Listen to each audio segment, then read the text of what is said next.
Correcto, vamos a iniciar. Les invito a que abran ahí su Biblia, Romanos 11.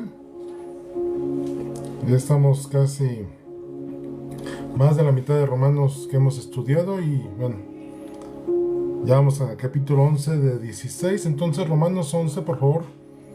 Vamos a iniciar con una lectura en el verso 24. Dice: Tú por naturaleza eras una rama cortada de un olivo silvestre. Por lo tanto, si Dios estuvo dispuesto a ir en contra de la naturaleza al injertarte en un árbol cultivado, Él estará mucho más dispuesto a injertar las ramas originales en el árbol al que pertenecen. Vamos a orar. Señor bendito, damos gracias a Dios en este día por permitirnos estar reunidos en tu nombre. Te rogamos, Señor, que en este momento tu presencia esté en este lugar, tu presencia esté en esta transmisión, tu presencia esté en cada persona que escuche, Señor, en cada persona que se detenga, Padre, a querer conocer más de ti, Señor. Te ruego, Señor, que tu Espíritu Santo tome el control de este estudio, Señor, y toda la honra y la gloria sean dadas a ti solamente, en Cristo Jesús. Amén. Ok. Y por ahí veo a mi hermana Diana, ¿cómo estás? Tanto tiempo sin verte, por ahí mi mamá también. En el capítulo anterior de Romanos vimos cómo Dios muestra cómo Israel, les había comentado hace tiempo, bueno, hace 2 semanas, que los capítulos 9, 10 y 11 de Romanos hablaban de un Israel, capítulo 9 en el pasado, después capítulo 10 un Israel en el presente de Pablo, y ahora el capítulo 11 habla sobre este Israel del futuro, ¿no? Lo que viene hacia adelante al pueblo de Israel. Entonces acabamos de leer cómo hemos sido injertados en el buen olivo, y bueno, vamos a desglosar toda esa parte en este capítulo. Empezando por Romanos 11:1, del 1 al 4, dice: entonces pregunto, dice Pablo, ¿acaso Dios ha rechazado su propio pueblo, la nación de Israel? Por supuesto que no. Yo mismo soy israelita, descendiente de Abraham y miembro de la tribu de Benjamín. ¿Qué es lo que está haciendo aquí Pablo? Número 1, en ese momento, aunque el pueblo de Israel se había apartado, aunque el pueblo de Israel estaba lejano, aunque el pueblo de Israel hacía su vida buscando a Dios, pero sabemos que en la acción pues estaban lejos, eso no implicaba que Dios hubiera dejado de escogerlos. De hecho, en ningún momento de la Biblia Dios dice que Dios haya roto su pacto con Israel, lo haya hecho a un lado, en ninguna parte dice. Y este juego de palabras que en otras ocasiones les he comentado cómo Pablo lo utiliza mucho, esta palabra sarcástica, esta pregunta sarcástica, decir, ¿acaso Dios ha rechazado a su propio pueblo, la nación de Israel? Por supuesto que no. En la Reina Valera dice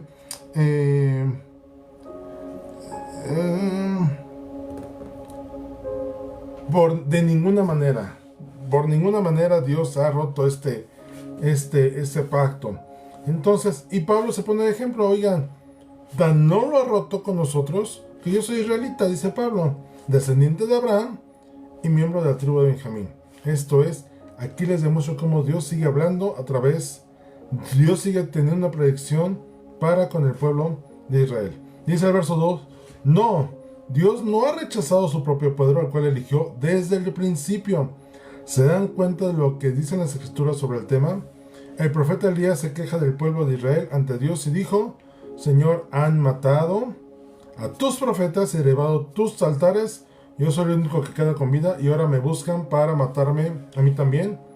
Verso 4, y recuerda la respuesta de Dios. Él dijo: no, tengo a 7,000 más que nunca se han inclinado ante Baal.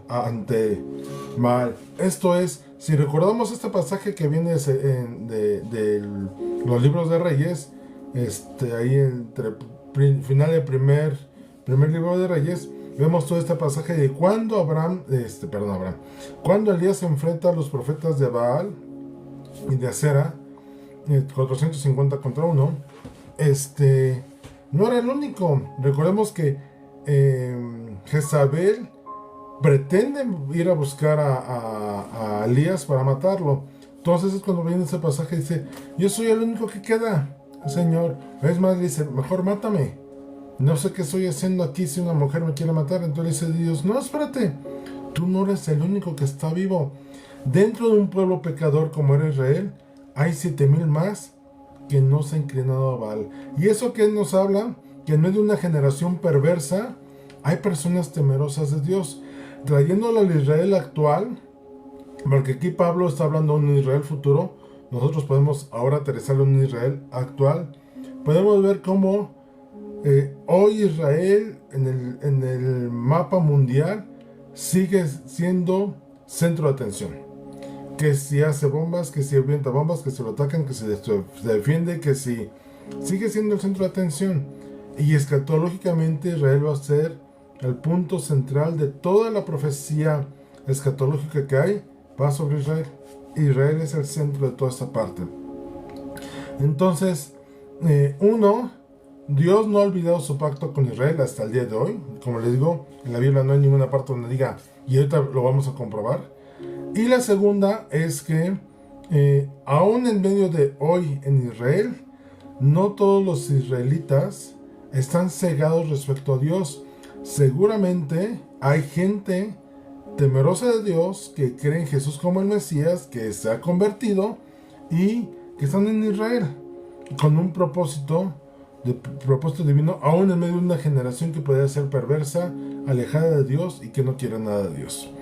Hay un remanente, dice en Romanos, en este pasaje, en el versículo 5, lo mismo sucede hoy, porque unos cuantos del pueblo de Israel han permanecido fieles por la gracia de Dios, es decir, por su bondad inmerecida al elegirlos. Y pareciera que ese presente, ese sucede hoy que está hablando Pablo, aplicaría hoy a 2024, es decir, aún hoy dentro del pueblo de Israel hay gente fiel por la gracia de Dios. Es decir, por su bondad inmerecida al elegirlos. Dios destinó a un número determinado de personas dentro de Israel que tuvieran temor de Dios. Y dice el verso 6, y como es mediante la bondad de Dios, entonces no es por medio de buenas acciones, no es por obras. Dios determinó quién eligió a quienes pues, íbamos a tener conocimiento de su gloria.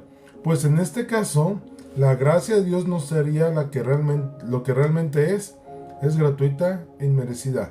Recordemos esto, nosotros no hicimos absolutamente nada que ameritara la salvación y ser justificados delante de Dios, sino es un regalo que hemos recibido por gracia, que Dios en la cruz del Calvario nos lo da.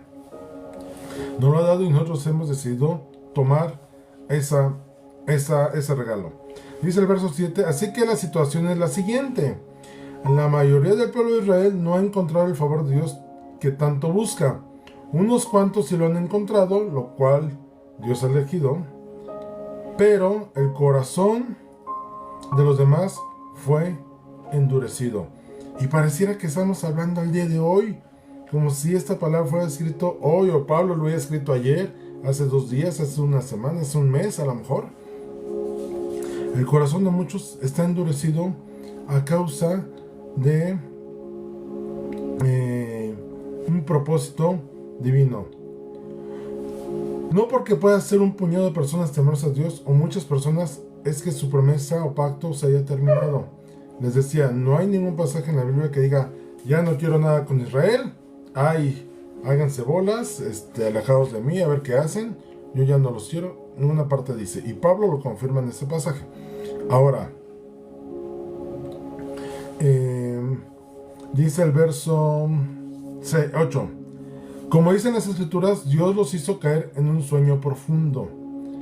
Hasta el día de hoy les ha cerrado los ojos para que no vean y les ha tapado los oídos para que no oigan.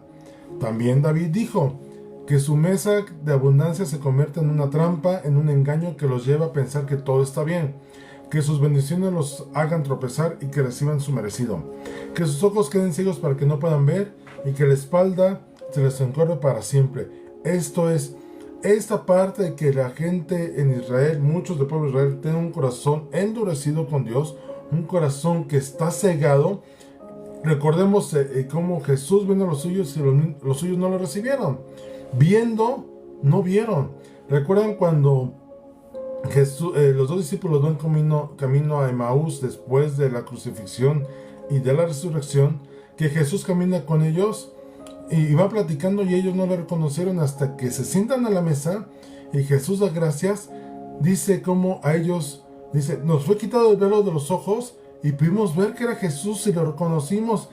Y entre ellos hablan y dicen, oye, pues es que sí lo reconocíamos, pero no nos dimos cuenta. Porque Jesús les iba hablando y dice que sus corazones vibraban de la presencia de Dios, pero no les fue dado el entender hasta que Jesús se reveló a ellos cuando oró por los elementos. Así es esa misma ceguera que tiene hoy el pueblo de Israel de no ver a Jesucristo, pero es con un propósito, no es por desprecio. Ahora recordemos que también el pueblo de Israel tuvo que pasar por un tiempo en el cual tuvo que ser apartado y llevado cautivo a Babilonia para que entonces el propósito se cumpliera. En otra enseñanza les compartía. Después de su regreso a Babilonia, el pueblo dejó de lado toda la idolatría, se volvió, dijera los términos humanos, monoteísta, esto es un solo Dios al que adoraban como cultura, y entonces cayeron inclusive al otro extremo, ya no eran idólatras, sino se volvieron fariseos, ¿no? Se volvieron tan rígidos con la ley para no tener idolatría que se volvieron o crearon sectas. Esto es un hombre que manda a otras personas a qué creer y qué hacer y cómo hacer, dejando a Dios de lado. Pues en ese dejaron a Dios de lado, es como sus ojos se cegaron y viniendo Jesús jamás le reconocieron. Entonces eso ya había sido profetizado. Dice aquí como David dijo, pues no vean, y el pasaje anterior que dice que les hizo caer en un profundo sueño, viene de Isaías, en el cual Isaías profetizó esta parte en la cual el pueblo no iba a ver y no iba a reconocer a Jesús. Ahora, el pueblo, y ahorita les decía, el pueblo sí estaba buscando de Dios. Les digo, ya habían dejado atrás la idolatría y sí buscaban de Dios, pero se cegaron en sus pensamientos, en sus ideas, en sus maquinaciones, en hacer las cosas a su manera para buscar a Dios y no buscar a Dios y conocer sus maneras de Dios. Entonces, esa es la parte que tenemos que entender de fueron cegados con un propósito. Ahorita Pablo lo desglosa. Y si lo entendemos todo esto desde el verso de Romanos 8 que dice, y a los que aman a Dios todas las cosas les ayudan a bien. Bueno, ese principio aquí se plasma. Sí, el pueblo de Israel fue cegado para no ver, no entender, pero el propósito era para que tú y yo fuéramos alcanzados como gentiles. Y es lo que Pablo sigue a continuación. Verso 11. ¿Acaso el pueblo de Dios tropezó y cayó sin posibilidad de recuperarse? De ninguna manera. El pueblo fue desobediente, por eso Dios puso la salvación al alcance de los gentiles. Sin embargo, Él quería que su propio pueblo sintiera celos y le reclamaran para sí. Esto es, a ver, pueblo de Israel, ve lo que te fue dado a ti que no quieres. Mira cómo se ve en otras personas. Imagínense una mujer que le regalan un vestido y que la mujer al recibir el vestido diga, ay no, ¿sabes qué? No creo que me vaya a quedar bien, no creo que me quede. Es más, me voy a ver gorda, flaca, más morena, más blanca, cualquier cosa. Y entonces hagan en cuenta que el varón que le va a dar el vestido, ¿no lo quieres? Oye, mira, sutanita, la primera que vaya pasando, pruébate ese vestido. Y cuando se lo prueba, dicen, mira cómo se ve. Ya viste cómo no se ve mal, ya viste cómo sí resplandece, ya viste cómo sí le queda el vestido, ya viste cómo... Y perdón que ponga el ejemplo de las mujeres, pero es una característica de las mujeres, ¿no? No les gusta cómo cuando lo ven, y cuando se lo ven a alguien más dicen, ay no, sí está muy bonito, sí lo quiero, ¿no? Sí me queda, ¿no? Esa es una idea, una ejemplificación de cómo el pueblo de Israel estaba Dios utilizando a los gentiles para decir, mira, lo que no quisiste ya viste cómo se sabe bien, lo que tú no despreciaste ya viste cómo se es apreciado, lo que creías en poca estima, mira cómo sí tiene valor.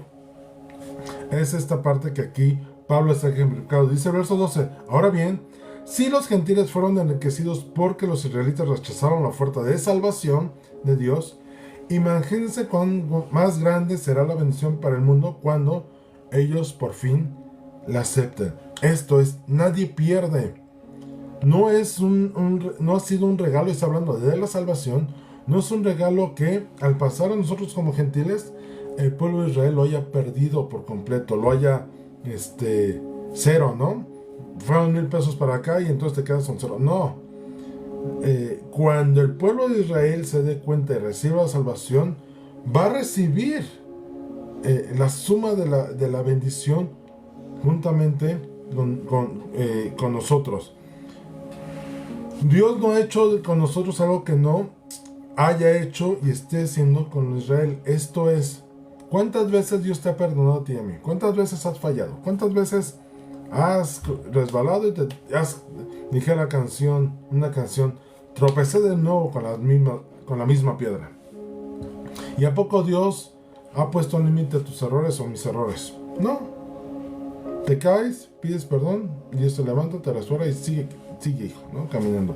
Bueno, pues Dios, si Dios lo está haciendo con nosotros, ¿acaso no habría de hacerlo con Israel? Obviamente sí. En un tiempo el pueblo de Dios estuvo alejado por su rebeldía, después fue por la dureza de su corazón, lo que les decía ahorita. Antes del exilio a Babilonia, eran rebeldes. Después regresaron y se volvieron tan temerosos de Dios que entonces endurecieron su corazón porque nada les satisfacía. Querían poner una vara de santidad a través de las obras fuera de contexto y de lugar. Y Dios lo que esperaba es que el mismo pueblo se diera cuenta de decir, como dice el perro Bermúdez en las narraciones, la tenía, era suya y la dejó ir. Y Dios le agregaría, pero todavía puede ser tuya si vienes y la tomas. Así es la forma de actuar y de pensar en Dios, que en nuestro entendimiento humano no alcanzamos a entender. Nos resulta dificultoso, problemático poder entender la bendición, la misericordia y la gracia de Dios. Si hemos estado siendo bendecidos sin que ellos reconozcan a Jesús, ¿cuánto más cuando ellos reconozcan a Cristo Jesús? Y esta parte de que ellos reconozcan va a ser el cumplimiento de los tiempos finales, en los cuales cuando ellos reconozcan al Salvador, a Jesús como Señor, todos los sucesos escatológicos se desarrollarán y darán pie a la venida de nuestro Señor Jesús. Ahora, la salvación de los gentiles. ¿Qué ocurrió con los gentiles? Dice el verso 13.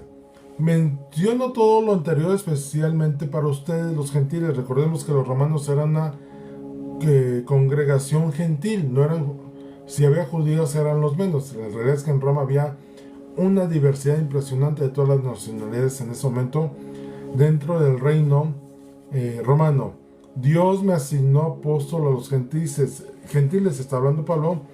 Pongo énfasis en esto. ¿Por qué? Porque de alguna manera quiero hacer que los hijos de Israel sientan celos de lo que tienen ustedes, los gentiles, y entonces yo pueda salvar a algunos de ellos. En el capítulo anterior creo que les comentaba, o hace 2 clases, que Pablo tenía un celo, un empeño, un amor por querer traer a los judíos a Cristo. Y hace rato vimos como el primer pasaje dice, pues yo soy judío, o sea, Dios no nos ha despreciado, pero yo quiero que esta bendición sea a todos los judíos, aunque Pablo fue llamado a los gentiles.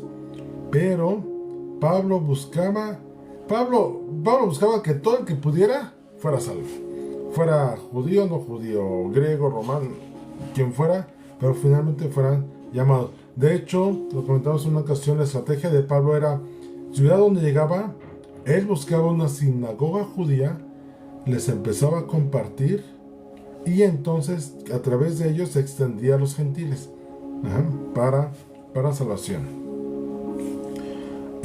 Verso 15: pues si el rechazo de ellos hizo que Dios ofreciera la salvación al resto del mundo, la aceptación de ellos será algo aún más maravilloso. Será vida para los que estaban muertos. Y hablando nuevamente de los tiempos finales. Hoy imagínense, hoy somos salvos gracias al rechazo del pueblo de Israel. Pero cuando se empiezan a cumplir los tiempos finales en el cual Israel reconozca a Jesús como Salvador y ellos se conviertan, va a ser un testimonio para todos los demás de la nación y decir: oye, es que era cierto lo que decía la Biblia respecto al pueblo de Israel. Dios mismo vino para salvarlos. Oye, yo quiero tener lo que ellos tienen. Yo quiero tener al Dios que ellos tienen. Yo quiero tener la salvación que ellos están obteniendo. Así es como gente que está muerta puede llegar a vida.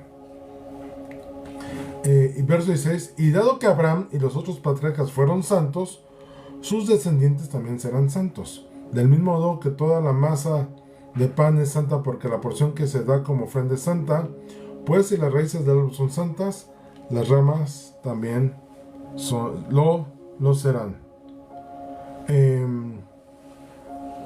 No sé si han visto alguna película, algún efecto especial, como cuando meten un compuesto dentro de las venas, por ejemplo, se ve como toda esa parte y lo ejemplifican comúnmente con esto: era azul, meten un compuesto rojo y todo se convierte en rojo. Bueno, así es lo que se está refiriendo en este pasaje Pablo. Si la raíz es limpia, es santa del árbol, todas las ramas lo son. No es posible que tengas una raíz limpia y los frutos sean malos, ¿no? O que tú le eches unas gotitas de cloro a un envase con agua y solamente una parte se purifique. No, se purifica todo el envase, todo el líquido. Si la base es alcanzada, todos los demás también. Y aquí vamos a verlo así. ¿Cuántos testimonios hay? ¿Cuántos ejemplos hay de esto? Que llega el padre de familia y toda la familia llega a Cristo. Es la impregnación de un líder. Si un líder es ejemplo para todos los demás, impregna a todos los demás. Si el gerente de una empresa, el director de una empresa, el dueño de una empresa es de una forma en su trato con los demás, toda la empresa se vuelve de ese trato. Y a la inversa también. Si es un mal líder, si un padre no establece su autoridad en la casa, pues todo lo demás se refleja de esa misma manera, estando contaminados. Pero si la base, la raíz se convierte, hay muchos testimonios de esto también en películas, toda esta parte, como un miembro de la familia llega, sobre todo el padre, y todos los demás se convierten.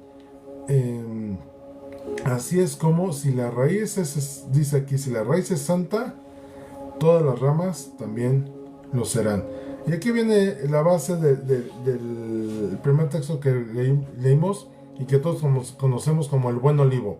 Dice el verso 17: algunas ramas del árbol de Abraham, algunos del pueblo de Israel, han sido arrancadas, y ustedes los gentiles, que eran ramas de un olivo silvestre, fueron injertados. Así que ahora ustedes también reciben la bendición que Dios prometió a Abraham y a sus hijos, con lo cual comparten con ellos el alimento nutritivo que proviene de la raíz del olivo especial de Dios. Una vez verso 18: así que no se jacten de haber sido injertados para reemplazar a las ramas que fueron arrancadas.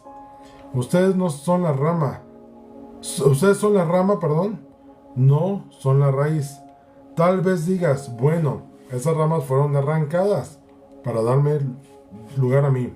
Es cierto, pero recuerda, esas ramas fueron arrancadas porque no creyeron en Cristo, y tú estás allí porque sí crees. Así que no te consideres más tan importante, más bien teme lo que puede suceder, pues si Dios no perdonó a las ramas originales, tampoco te perdonará a ti. Esto es, si ya fuimos injertados en el buen olivo y nos estamos alimentados de la savia del buen árbol, si fuimos injertados, a ver, recordemos, vámonos hacia atrás. La promesa, Dios a quién se la dio. A Abraham. Dijo, a ti voy a ser una nación y ellos serán mi pueblo y yo seré su Dios. Si me obedecen, recordemos cómo la ley era, si me obedecen, las bendiciones y las maldiciones que tanto hemos platicado, ahí van, ¿no? Y entonces llega un momento, lo hemos visto en la Biblia, en la historia, como el pueblo se volvió rebelde. Entonces dijo Dios, bueno, ustedes no quieren, encontraré quien siquiera. Y los que ni lo pensaban han alcanzado salvación. Platicaba el otro día con mi hermana y le decía, fíjate cómo la salvación alcanzó a personas que ni en su idea habían pensado. Un ejemplo, Rahab, la prostituta en Jericó. La simple acción de ella recibir a los espías de Israel y haberlos protegido, le dio la oportunidad de salvación al punto que dijo, oigan, no se olviden de mí cuando vayan a conquistar Jericó. Yo sé que ustedes van a conquistar Jericó porque los rumores y los testimonios dicen que Dios está con ustedes. No se olviden de mí. Y que le dice, no te preocupes. Nada más, por favor, cuando ataquemos, que toda tu familia esté en tu casa y todos los que estén en tu casa serán salvados. Nada más pon en tu ventana un cordón rojo para saber que ahí tú vives. ¿Y qué es lo que ocurrió? Una no judía, una gentil, recibió salvación sin ella esperarlo, sin ella anhelarlo. Ruth, una moabita que también era de un pueblo ajeno a Israel, por seguir a su suegra, recibe gracia a través de vos y fue injertada. Y esas dos mujeres, tanto Ruth como Rahab, aparecen en la genealogía de Jesús. Fueron injertadas. Vamos a ponerse, una judía no quiso, bueno, pues entonces entra Ruth y entra Rahab y forman parte de la genealogía de Jesús. Cuando tú puedes leer en Lucas y en Mateo la genealogía, ¿no? Entonces dice Pablo, no se jacten, no fue por sus méritos. Y quiero que entendamos esto. No es que Dios haya quitado para meternos a nosotros. Ajá. Él quitó por desobediencia. Y dice, ¿quién quiere ser obediente? Bueno, tú quieres ser obediente, te injerto y recibes la alimentación, la savia del árbol. ¿Recuerdan cuando hablábamos de las personas adoptadas en aquel tiempo en el Imperio Romano? Cuando alguien adoptaba a un hijo, el hijo pasaba a ser como si fuera natural y tenía todas las bendiciones y todos los derechos y todas las obligaciones como hijo natural. ¿Ustedes creen que si somos injertados dentro del buen olivo, habrá algo dentro de la savia interna que no nos sea dado? No, nos alimenta como tal. Somos alimentados como cualquier otra rama. Y recibimos la buena savia del olivo. No por ser injertados entramos en sustituir a los que estaban, sino en sumar sobre los que estaban. Porque ahorita vamos a ver cómo dice Pablo, no. Y es más, dice, cuídate de ser obediente porque, y voy a ponerlo así, si ellos siendo escogidos y siendo desobedientes, Dios no les perdonó su rebeldía, ¿cuánto más tú, que no eras escogido y que ahora lo eres, te vas a salvar? ¿No? Y aquí entrarán muchas ideas al respecto. El pueblo de Israel, siendo judíos, vamos a ver en la Biblia cómo no se libraron de la justicia de Dios, no se salvaron, ni de la corrección de Dios. Dios mostró tanta misericordia que llegó un momento y dijo, los amo, los quiero, son los elegidos, son mis consentidos. No, consentidos no. Son mis elegidos, pero si ustedes no quieren, los tengo que corregir. Si ustedes siguen de rebeldes, los tengo que corregir. Es como un padre con sus hijos. A mí no me gustaba cuando mis hijos de pequeños eran rebeldes. Y con dolor en mi corazón, pues los tenía que corregir. Entonces, si llegaba al punto que era tan grave el asunto, pues los tenía que castigar. No dejaban de ser mis hijos, pero los tenía que corregir, ¿no? Y eso no me hace malo. ¿no? Ni a ellos los hacía peor, no dejaban de ser mis hijos, simplemente tenían que tener una corrección. Y entonces si yo hubiera adoptado a un hijo, pues hubiera tenido que entrar en esa misma línea. Tengo el testimonio de un amigo de años, Eliezer, que por circunstancias de la vida, no entraré en ese detalle, integró a su familia una sobrina. Y él, cuando me contó esa parte, que cuando me lo dijo, bromeó conmigo, dijo: oye, es que tengo otra hija, pues hay una canita al aire, me decía riendo, ¿no? Y ya le dice: pues ¿qué pasó, no? Me dice: no, es que sabes que así pasó. Le dice: bueno, dice, ya la adoptamos como nuestra hija. Y ella, cuando llegó, dice que se la sentó y le dijo: mira, ¿quieres vivir aquí? Sí, la verdad sí quiero vivir con ustedes, ¿no? Bueno, pues la casa aquí, el orden es así y así y así. Y él estaba muy contento porque decía: yo no tuve que imponerle nada. Ella nos vio que hacíamos nuestros devocionales. En la noche yo entraba, pasaba por su cuarto, yo la veía ella orando y haciendo su devocional, en comunión con el Padre. Y entonces toda la educación que yo sé que le dio a sus hijos, pues se lo empezó a transmitir también a esta nueva hija, ¿no? Y ella entró en el rol y fue adoptada y recibió los mismos derechos y mismas obligaciones, pero injertada.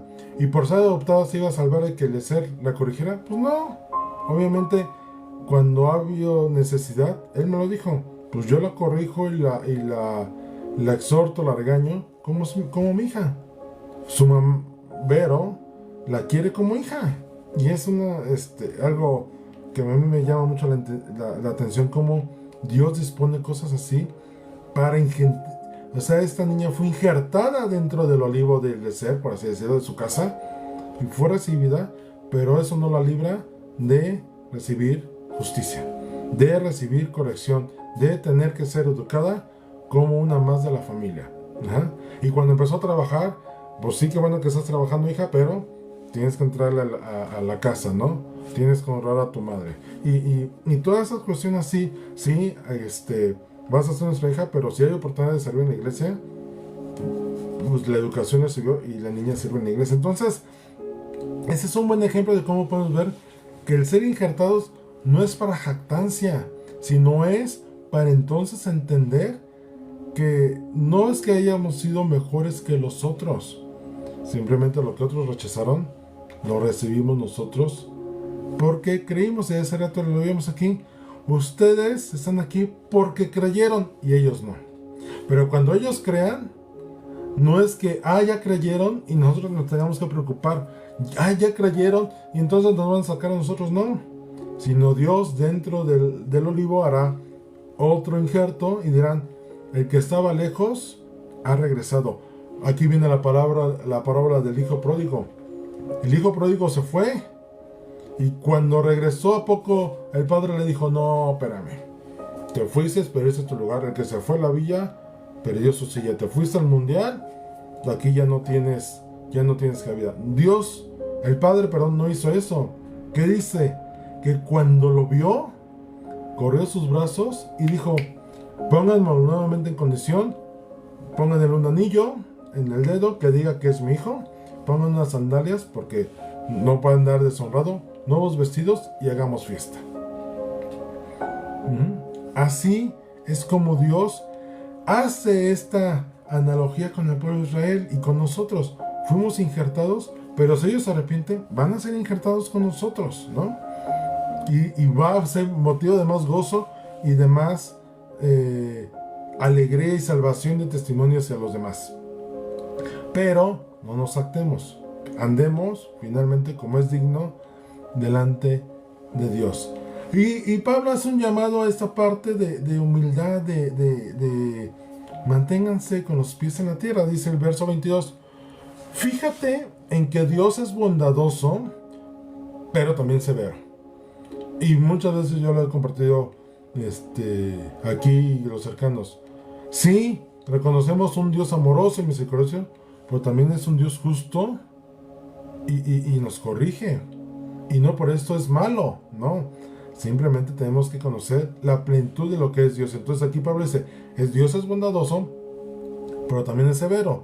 No es severo por por gusto, ¿no? Dice, es severo con los que desobedecen, pero será bondadoso contigo si sigues confiando en su bondad. En cambio, si dejas de confiar, tú también serás arrancado por completo. Si dejas de confiar, dejar de confiar es, no está confiando, sáquenlo del olivo. Ahora, con los demás también ahí al montón, ¿no? De los que no creen. Dios es severo. Dios no va a cambiar su justicia. Él sigue siendo justo. Aborrece el pecado porque Él es santo. Eso no va a cambiar. Y así sean injertados o no injertados, sean de los escogidos o no escogidos, Dios no va a cambiar eso. Nosotros nos adaptamos, nos ajustamos a su ley. No es que Dios se adapte a nosotros. Para tener a Arturo contento, ¿qué quieres? ¿Quieres pecar un poquito? Entonces Dios, voy a bajar mi estándar de pecado, de santidad, para que tú puedas pecar a gusto. ¿Sucede así? Claro que no. Sabemos que no ocurre así, sino Dios dice, sed santos como yo soy santo. Y Pablo dice, cuando alcancemos la estatura del varón perfecto, esto es, si Jesús está aquí y nosotros en nuestra condición humana aquí, por nuestros pecados, por nuestra falta de santidad, por la intención de que nosotros vayamos creciendo hasta llegar a ser como Jesús. Entonces, de la misma manera, es que su justicia, su misericordia y su amor se manifestarán con nosotros. Estando en Cristo, ¿cuántas veces hemos sido corregidos por Dios? Aún estando con Él, buscándolo. Pues es necesario porque Dios nos sigue perfeccionando.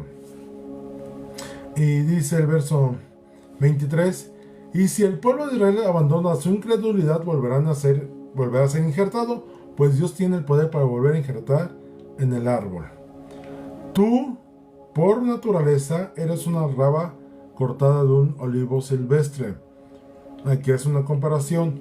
El olivo cuidado, sembrado dentro de un cultivo, y el que se da en la sierra, ahí en la naturaleza, sin cuidado, no lo podan, no lo riegan, no le ponen abono. Ahí así éramos nosotros, ¿no? Ahí a lo lejos. Y entonces dice Dios, por lo tanto, si Dios estuvo dispuesto a ir en contra de la naturaleza al injertarte en un árbol cultivado, Él estará mucho más dispuesto a injertar las ramas originales en el árbol al que le pertenecen. Para las personas que les gusta las plantas, por ahí no sé si han visto que hay rosas que son rojas y tienen un injerto de una rosa amarilla, y en el mismo tallo hay una rosa roja y una amarilla. Bueno, pues fue porque obviamente no agarró el que lo injertó la peor rosa silvestre, ¿no? Agarró la mejorcita y dijo, esta de la misma calidad que esta, que salgan en el mismo. Y por eso es que a veces ven rosas que están jaspeaditas de dos colores. Pues fue porque hicieron injertos. Y por esos injertos los hacen con rosas y plantas de invernadero. Ambas plantas son cuidadas para ello. Dios no lo hizo así. Dios fue al cerro, agarró a la rosa, dijo, esa es la más bonita. ¿Por qué? Porque ahora lo voy a injertar, ¿no? En el buen olivo. Y como la simiente, la raíz es santa, es que hace que todas las ramas sean santas, sean dignas, sean bendecidas, sean elegidas y sean para salvación. Y dice, entonces llegará un momento en cual todos estos judíos, cuando sean convertidos, serán reinjertados, serán restaurados al olivo original, no para restar, sino para sumar. Entonces dice Pablo, tengan los pies en la tierra, no son más ni menos que, si nos vamos a quién es más, pues diría, a lo mejor ellos, porque ellos son del olivo original y tú eres del silvestre, ¿cuál tiene mayor precio, no? Dice el verso 25, mis amados hermanos, quiero que entiendan este misterio para que no se vuelvan orgullosos de ustedes mismos. Parte del pueblo de Israel tiene el corazón endurecido, pero eso solo durará hasta que se complete el número de gentiles que aceptarán a Cristo. Esto es, no todos los gentiles van a ser salvos, y ya lo habíamos platicado en una ocasión. La salvación está para todos, no hay excepción de personas. Todo el que quiera, ahí está. Pero no todos vamos a elegir o van a elegir el regalo. En su momento comentábamos, ¿no? De cuando en Israel, cuando Moisés, que vino una plaga sobre el pueblo de Israel que estaban muriendo, Dios le dijo, haz una serpiente de bronce y ponla en medio del campamento. Y dice, y todo aquel que voltee a ver la serpiente de bronce será sanado. Esto es, el requisito era la sanación, la sanidad estaba para todos. El único requisito era voluntariamente tener que voltear. Entonces seguramente puede haber gente que estaba en la serpiente de bronce ahí en su poste en medio del campamento y pasaban junto de ella sin verla, ¿no? Estoy enfermo, pero así quiero estar, ¿no? Estoy a gusto enfermo, no quiero sanar, ¿no? Bueno, así el pueblo de Israel va a ser salvado y todos los gentiles vamos a ser salvados. La salvación, vuelvo a repetir, no es que Dios sea malo, no. La salvación Dios la dio para todos, pero solo para aquellos que desean tomarla. Es que como tú y como yo hoy conectados, es que contenemos a Cristo en nuestro corazón. Y dice el verso 26, y entonces todo Israel será salvo. Fíjense lo que va a ocurrir. Dice, todo Israel será salvo. Y no todos los gentiles van a ser salvos. ¿Por qué crees que todos los de Israel van a ser salvos? Porque todo el conjunto de israelitas va a estar reunidos en su tierra, cumpliendo la profecía que del norte y del sur traerá a todos sus hijos para que se congreguen en su tierra, todos los israelitas.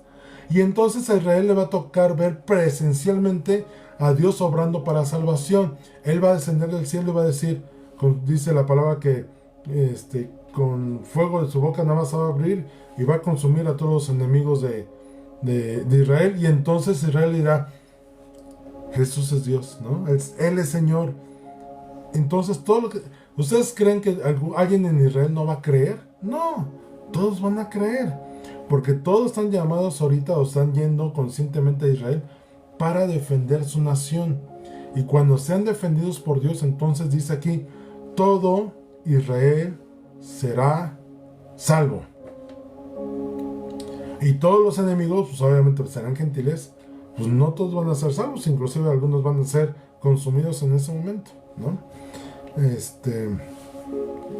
Dice, ¿cómo dicen las escrituras? El que rescata vendrá de Jerusalén y apartará a Israel de la maldad. No dice una parte de Israel, 3/4 partes, la mitad. Dice, está hablando de plenitud, apartará a Israel de la maldad.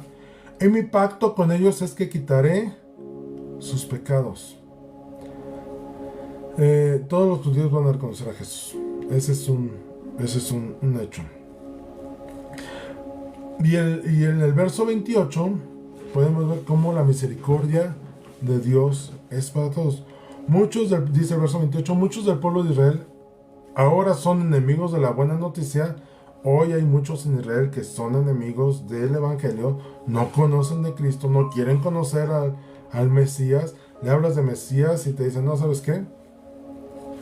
Mejor vete, ¿no? Te invito a que te salgas de aquí, ¿no? Y eso los beneficia a ustedes, los gentiles. Por ellos no creer, nosotros creemos. Y de nuestra perspectiva, y hemos platicado otras veces, cómo nosotros clasificamos las cosas en buenas y malas. Pero dice Romanos, a los que aman a Dios, todas las cosas, buenas o malas para nosotros, nos ayudan para bien. A lo mejor para nosotros es malo que Israel no crea, pero es un propósito para que nosotros hayamos llegado al conocimiento de Cristo. Continuando dice, sin embargo, ellos todavía son el pueblo que Dios ama. Lo que decía, en ninguna parte de la Biblia dice que Dios ha dicho, aquí se termina mi pacto. Y algunos entienden mal esto en cuanto a que no, es que Israel ya no es el pueblo de Dios, por eso ahora somos los gentiles. No, Israel sigue siendo el pueblo de Dios, y de acuerdo a lo que dice Pablo, dice, nosotros fuimos injertados en él. Ajá. Pero no, a ver, y aquí ya toqué ese punto, pero no para hacer las costumbres judías. Ajá. No, esa no es la savia que corre del buen olivo. ¿Qué creen que es lo que corre en el buen olivo?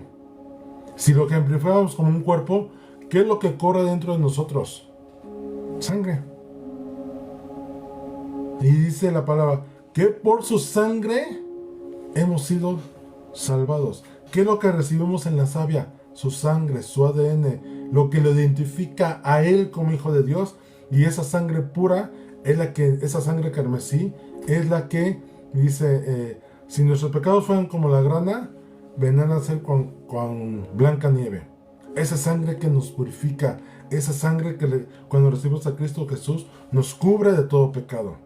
Esa sangre que tiene el poder para limpiar lo que tú y yo hicimos antes que nos alejaba de Cristo. Ahora esa sangre es la que vierte del buen olivo y que nos alimenta a nosotros como ramas. Dice, continuando, porque él eligió a los antepasados, Abraham, Isaac y Jacob. Recuerden que la promesa fue puesta desde ellos. Pues los dones de Dios y sus llamados son irrevocables.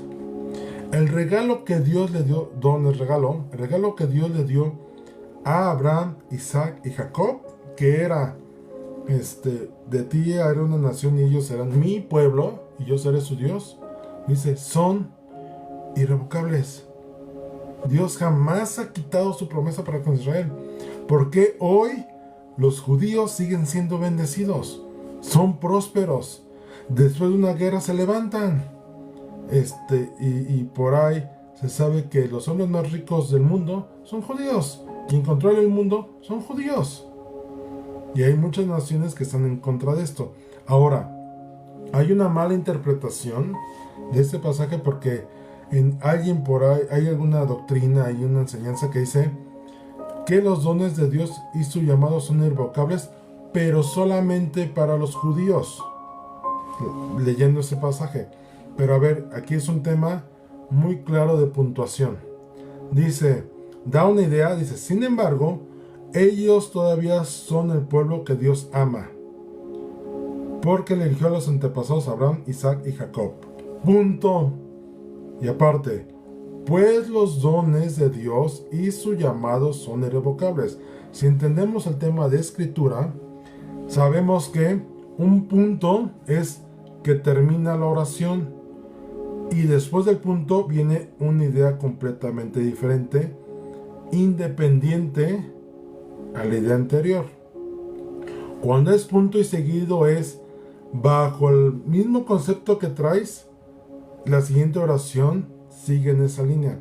Pero cuando es punto y aparte es termina esta idea y viene la siguiente. Dice en la Reina Valera, porque irrevocables son los dones y el llama y el llamamiento de Dios. Todo lo que está haciendo aquí es sobre esto que les acabo de decir. Dice, ese pues es sobre esto que les acabo de decir. Hay algo más grande. Es como cuando dicen, oye, mi integridad es primero. Sí, pero te tengo que revisar. Sí, pero la Constitución dice que estoy protegido por la Constitución. Es exactamente la misma idea. Es más, si tú entiendes que en México, que todas las leyes que hay se desprenden de la Constitución como la máxima, aquí es lo mismo. Todas las promesas que Dios hizo están debajo de esto. Los dones y el llamamiento de Dios son irrevocables. Dios no lo cambia. Dios no te va a decir, oye, hoy te llamo de pastor y después, ay, no, sabes que no. No. Ya lo pensé mejor y mejor tú vas a ser profeta. Dios no hace eso. Ah, te llamé a servir. No, ¿sabes qué? Siempre no, me equivoqué. Obviamente Dios no se equivoca, ¿no? No, Imagínense a Dios. ¿Cuántas veces les ha pasado, les ha tocado vivir la experiencia de, oye, te doy un regalo, o recibimos un regalo y después dices, oye, no, ¿sabes qué? Viene la persona, me equivoqué, no era para ti. O discúlpame, ya lo pensé, mejor y no te lo quiero dar, ¿no? Mejor regrésamelo.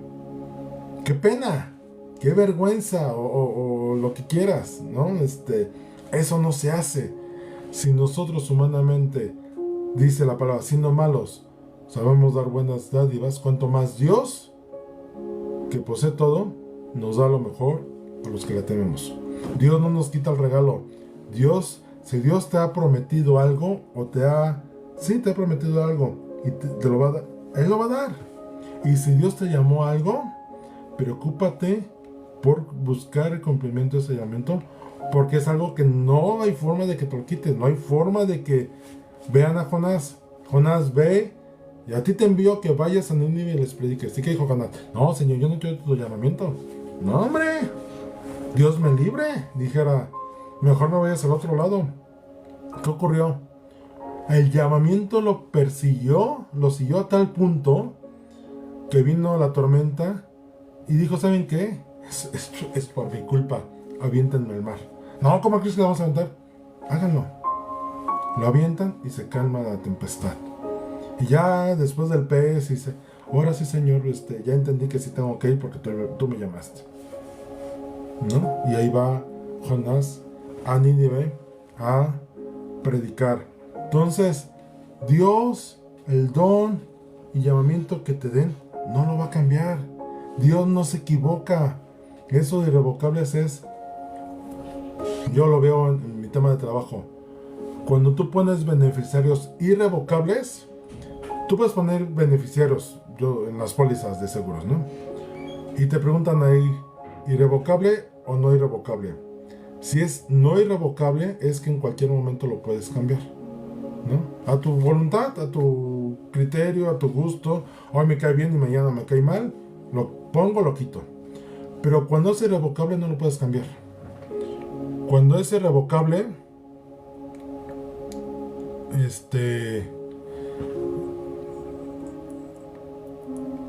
cuando es irrevocable, tienes que ir con la persona que tienes de beneficiario y estoy aquí peleándome con la figurita esta de,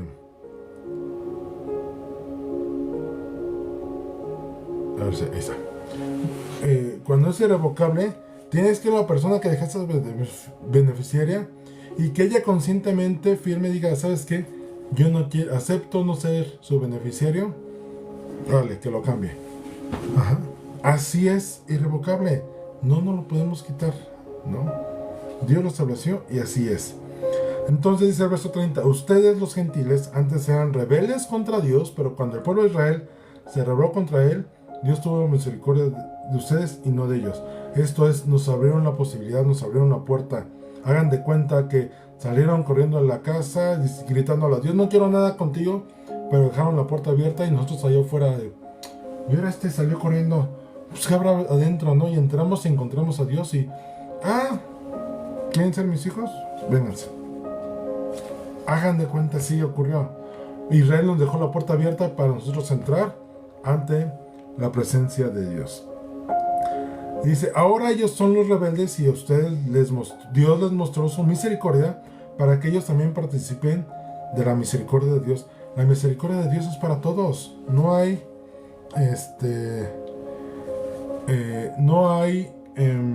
forma de que la misericordia de Dios cambie. Su misericordia es para todos, inclusive para los que puedan tener hemorroides, como el que por ahí puso XXX.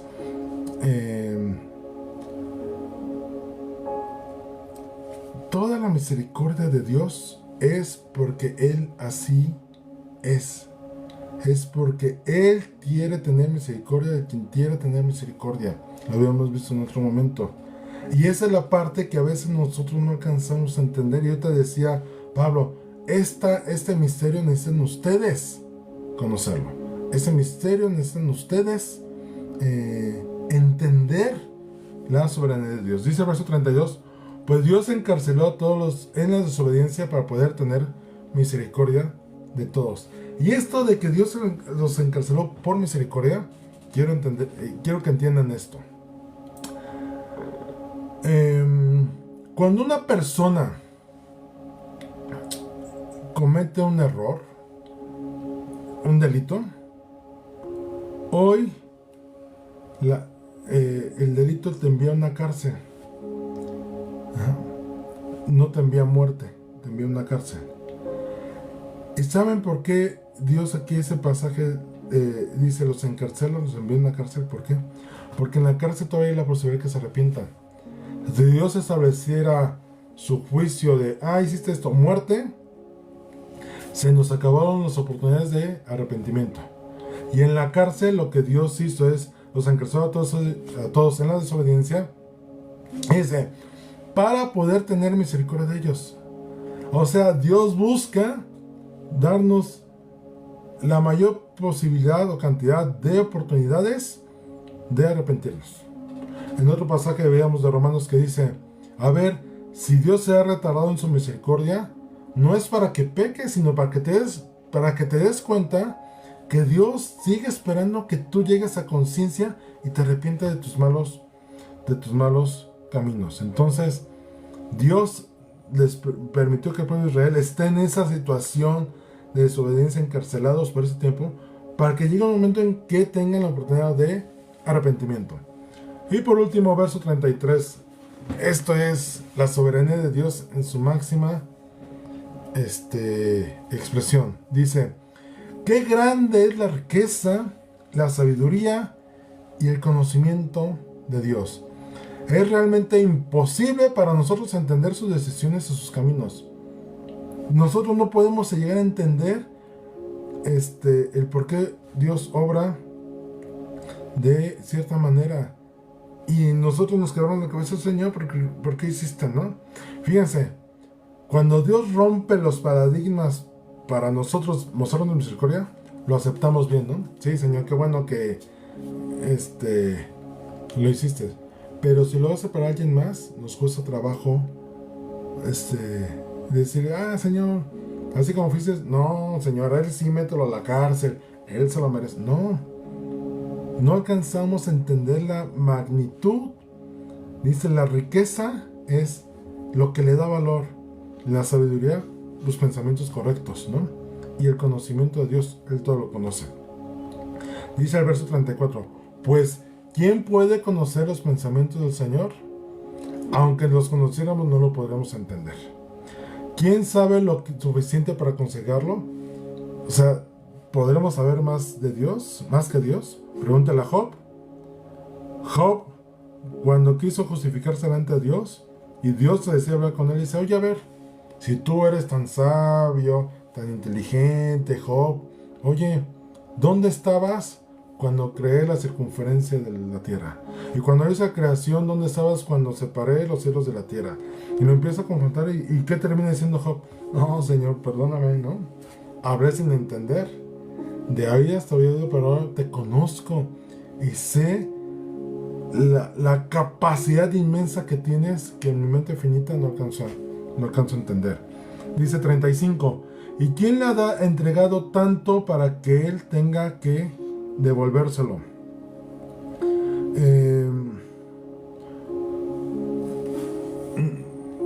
Fíjense, no es de Dios, no es correcto, o es del diablo, como quieran. No quiero decir la palabra es del diablo porque no es ese concepto, ¿no? Pero a ver, no es correcto, yo diría, poner en duda las decisiones de Dios, su forma de actuar, o dejar entredicho el por qué hace de cierta manera las cosas. No es correcto, no es prudente, no es sabio. Poner entredicho, o sea, ¿Dios se equivoca? ¿Tú crees que Dios se equivoca? Claro que no, ¿no? Sabemos que Dios no se equivoca. Dice, no es hombre para que mienta, ni hijo de hombre para que se arrepienta. Dios es perfecto en sus pensamientos. Y después del tiempo, ahora entiendo por qué hiciste esto así, así. Entonces, Dios no le debe nada a nadie ni tiene compromisos con nadie. No es como el político en campaña que para ganar adeptos se compromete con cosas que después cuando gana tiene que regresar el favor. Dios no, Dios no tiene Dios no le debe nada a nadie como para estar comprometido a hacer algo por alguien más. Dice, verso 36, y con eso cerramos. Pues todas las cosas provienen de Él, y existen por su poder, y son para su gloria. A Él sea toda la gloria por siempre. Amén. Esa expresión de Pablo, si nosotros llegamos a entender y comprenderla, nos expresaríamos de esta misma manera. Es, Dios hace todo perfecto porque es de Él, es para Él, y en todo está Él. Y si analizas esto, tú dices, oye, Dios hizo esto así, se manifestó así, y se glorificó de esta manera, en la misma situación, en la misma cosa, en la misma circunstancia. Por ahí veo a Gaby, y el otro día platicaba con ella y llegamos a ese contexto. Dios obró en un testimonio que después ella dirá, pero Dios obró de una manera en el cual pudimos ver cómo era de Dios el propósito. Él manifestó y hizo como Él quiso en el momento más allá de nuestros pensamientos, y al final la gloria es de Él. Y después de una circunstancia que Gaby tenía que resolver, lo vi nada más brevemente, el pastor resulta que era la persona que ella necesitaba para resolver una cosa que tiene que hacer en el tema material, ¿no? Entonces, en esas circunstancias podemos ver cómo Dios, todo es de Él, por Él y para Él. No es motivo para expresar así como dijo Pablo en este texto, a Él sea la gloria para siempre. Nada es de nosotros. Dios no comparte su gloria con nosotros, con nadie. Toda la gloria es de Él, todo el reconocimiento es de Él, todo proviene de Él. Entonces, si entendemos esto, podemos entender que entonces Dios tiene misericordia de Israel y nosotros fuimos injertados con Él, y el propósito que es en un momento todos, su pueblo escogido como nación, y todos nosotros que fuimos injertados en el buen olivo que es Jesús, tengamos salvación y vida eterna por Él. Vamos a orar. Señor, te agradecemos en este momento la grandeza, la riqueza, la sabiduría y el conocimiento de ti.